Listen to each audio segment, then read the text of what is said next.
Hey, it's Charlie here. Today I'm going to take you through some of the key generic features of a mise-en-scene within a music video. Okay, so the first point to look at is that a music video is always going to be either performance-based or narrative-based. Performance-based meaning it's going to be mainly, say, shots of the band and the band playing the song. Whereas a narrative-based would be, say, a song telling a story. It would focus on the story.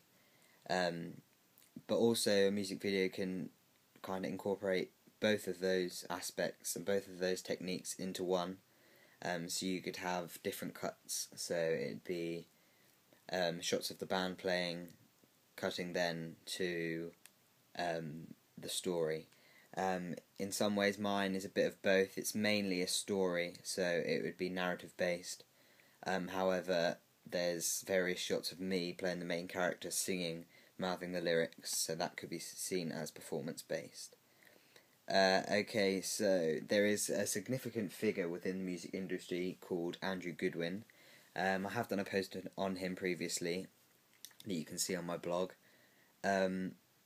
Basically, he came up with, say, maybe 5 or 6 different things that he believed all music videos have, or they kind of consist of. I'm going to take you through a few of them. One of them is the music and the visuals and how they kind of correlate together. If the music, for example, is fast, then Goodwin believes that the video will also be kind of fast with fast cuts and jumpy kind of editing, for example. And I think this is a good point, and because you wouldn't expect to see fast music and kind of rocky music with kind of a slow edit, or the other way around, slow music with fast jumpy cuts.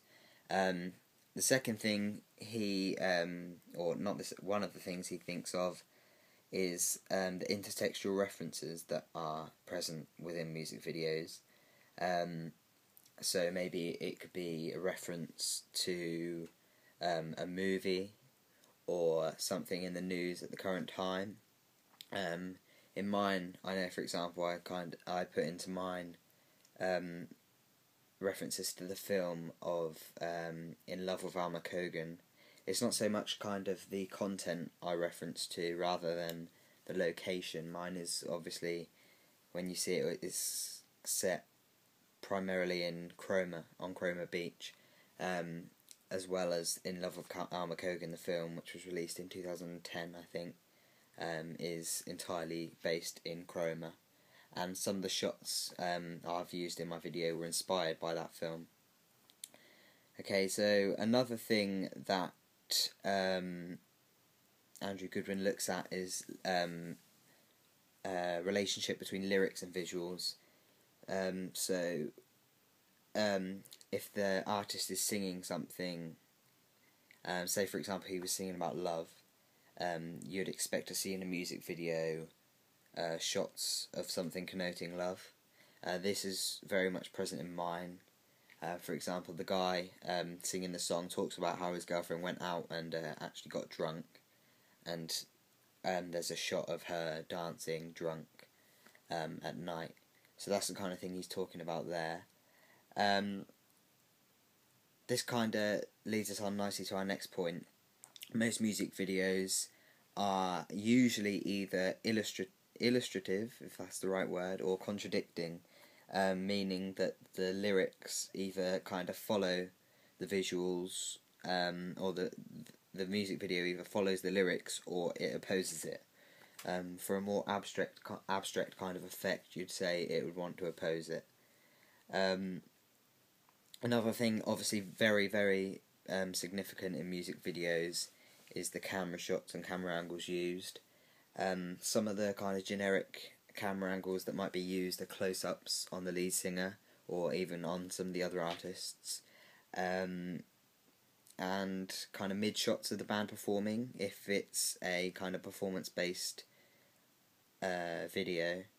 Long distance establishing shots of either the band or the location. In my case it's the location. If there's any solos within the music video, there'll be extreme close-ups on the instruments. And there's also a range of techniques used, for example, tracking shots, pan shots, zoom in, zoom out, kind of those sort of things are the sort of things you're going to be looking at in most music videos. Okay, so the next thing we are coming on to is the editing of those of the camera shots, which is the process we'll be going through within this project. Obviously, as I spoke about earlier, with the music and the visuals in Goodwin's theory, you've got to make sure that the cuts are kind of fitting with the music. So, like I said earlier, if the music is fast, you'd expect fast cuts. If it's slow, you'd expect slow cuts. There's various effects that may be used within a music video in the editing process, such as a frame might be shown in black and white. In my case, this is what I'm doing. This one I am going to use to show and represent flashbacks. It kind of separates the two, like present and past tense, and allows the audience to have a good understanding of which is which, so that the video isn't too confusing, or it's pretty easy to follow. The final kind of generic feature of music videos that I'm going to come on to is costume. It's very important and really relevant in today's society, obviously, as costume is such an important aspect of people's lives these days. I'll talk mainly about my genre, which is kind of an indie rock kind of pop genre, my band the 99s. So you're going to be looking at that kind of fashion. So it's kind of like skinny jeans, maybe a tight shirt, or maybe a baggy t-shirt with printed logos. That's the kind of thing we're looking for. In mine, I wanted to kind of use the use of colours within my costume. So, for example, my main character, which is me, I'll be playing the main character, wears fairly bright clothing to show his the happiness that he's going to eventually feel. So it's kind of like foreboding what's going to happen. Whereas the girl who he has separated from, we're kind of trying to portray her in a bad light, so that sympathy's kind of pushed towards the main character, which is me. We're showing her in a bad light, so she's wearing kind of dull greys, greens, so that the colours of the costume are correlating with her mood and with the mood of the video as a whole. Well, thank you for listening. I hope you've enjoyed it. Thanks.